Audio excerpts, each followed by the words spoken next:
get inside the lane, get your free throw line. Gatling to the basket, and a quick spurt by Colorado. With his ability, a tall, long point guard. I knew where you were going. Shane Gatling. He's playing against, but he's going to give you an honest effort. He's one of my favorite players. Shane Gatling, a pull-up three. And the rebound, here comes Dalen Kuntz. Gatling, transition three. Rattles in. Colorado will try to regroup at 1-4 in league and head to the Bay Area for Cal, and then Stanford is another bucket for Gatling.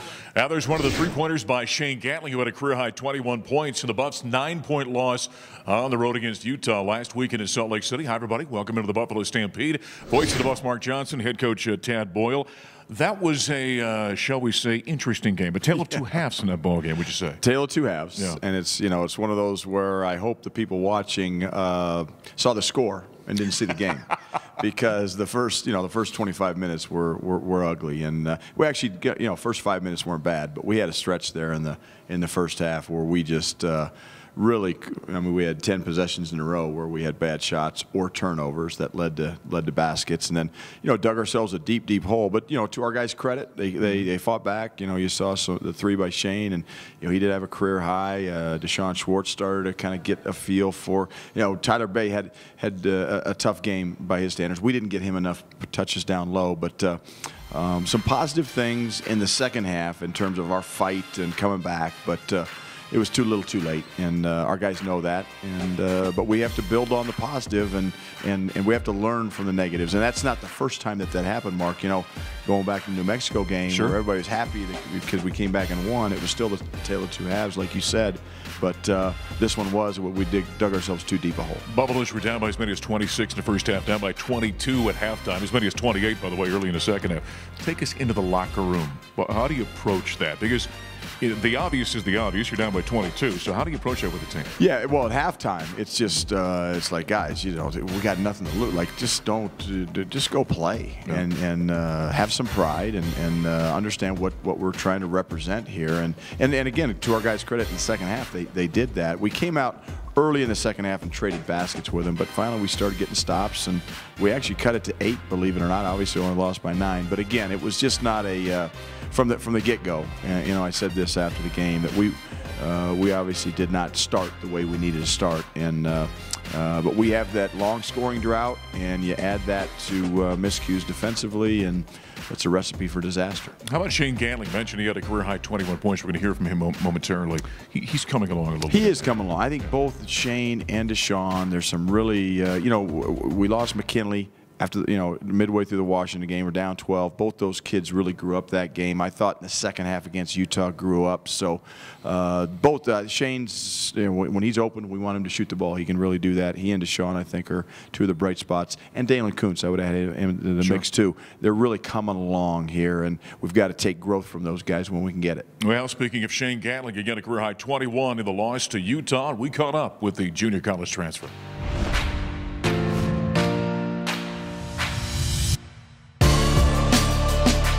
My name is Shane Gatling. I'm a junior, and I play shooting guard. I started playing basketball around 6 years old. I made a name for myself my 10th grade year in high school.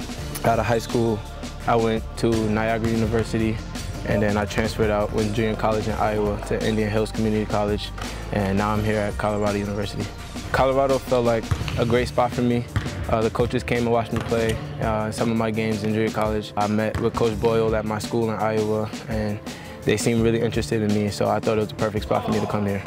I get along with my teammates really well. Ever since I first got here, I felt like I had a new team of brothers with me. There's never any arguments on the court. It's either we're helping each other out or we're getting better by ourselves. So I have a great relationship with my team, and I love my team. The level of play is different at junior college and at Niagara. I'm at a higher level now. But the transition for me coming here has been great so far. For the second half of the season, we're playing all of the Pac-12 schools, and to end the season, we're looking to win the rest of our home games, all of our home games, and we're looking to make a run in the Pac-12 tournament and win the Pac-12 tournament and even win a game in the NCAA tournament. Go Buffs.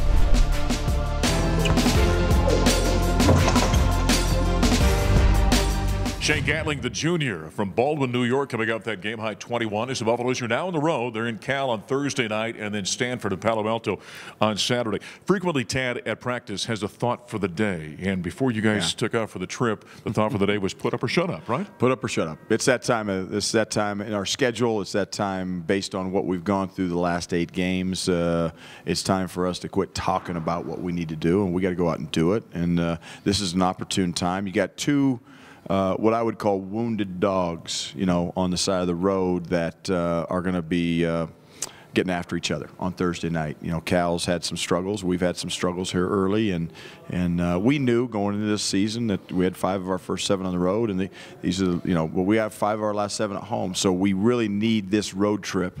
It's time for us to start getting it done and doing it for 40 minutes. By the way, you also told your team to think about how Cal is approaching this ball game.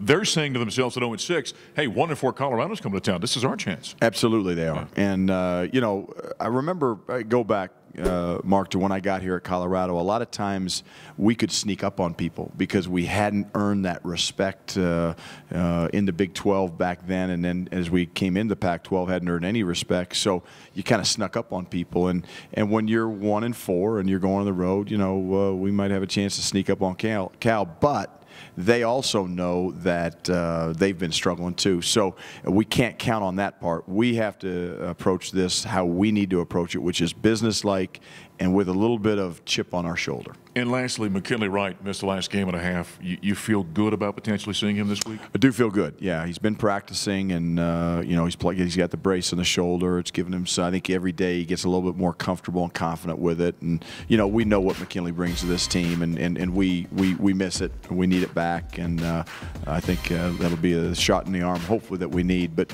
it's not just about McKinley. I hope that over the last game and a half, game and 3 quarters, that some other guys have grown up, so that when McKinley does come back, hopefully we're that much better and that much more confident and believe in each other, because that's really what we need right now. We need a belief in ourselves and a belief in each other on the floor to get this thing done. Great opportunity this week in the Bay Area. Good luck. Absolutely. Thank you. Head coach Tad Boyle.